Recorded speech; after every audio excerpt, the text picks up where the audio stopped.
One key concept in Agile is that you have to have whole teams. And what I mean by that is that the goal is to get a group of people together in all their different crafts working together and not to disperse them. And a lot of people, they deliver a project.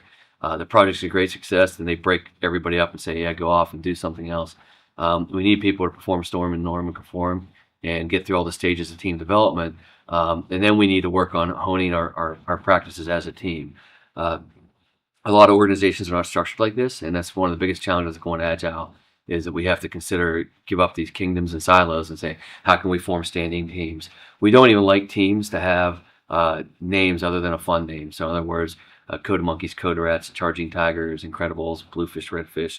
Come up with just a cool team name, because that's what you are. You're a team. You'll work on any product because at the end of the day, you're a technologist and that's your passion. But we don't like to have, like, hey, you're the web team or the claims team, or you're named after a product or a business function, because that's really not what we got degrees to do. We got degrees to match technology to business. So the notion of having standing teams or whole teams and then funneling the type of work that each team gets based on business value is a really critical component.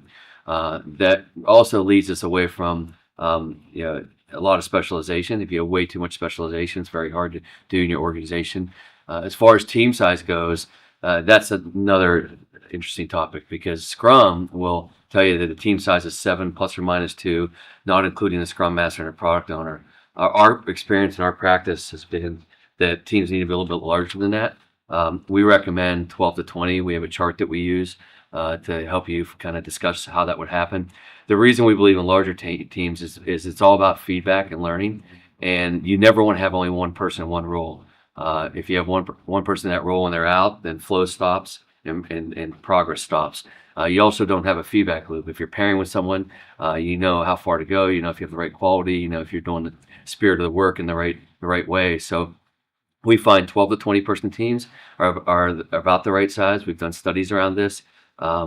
16 is kind of optimum, but it varies. But if you have less than 12, you're probably paying too much per unit of software. If you have over 20, there's a diminishing return, because the cost of communication and keeping a team of that size cohesive and collaborative is too great. So that's our recommendation on whole teams.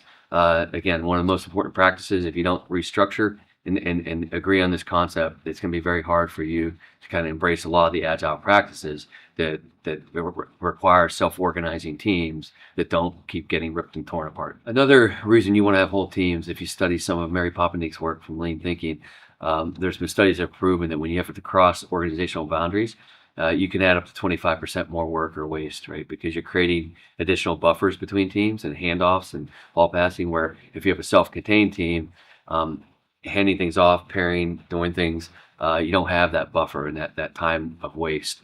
So it's very critical.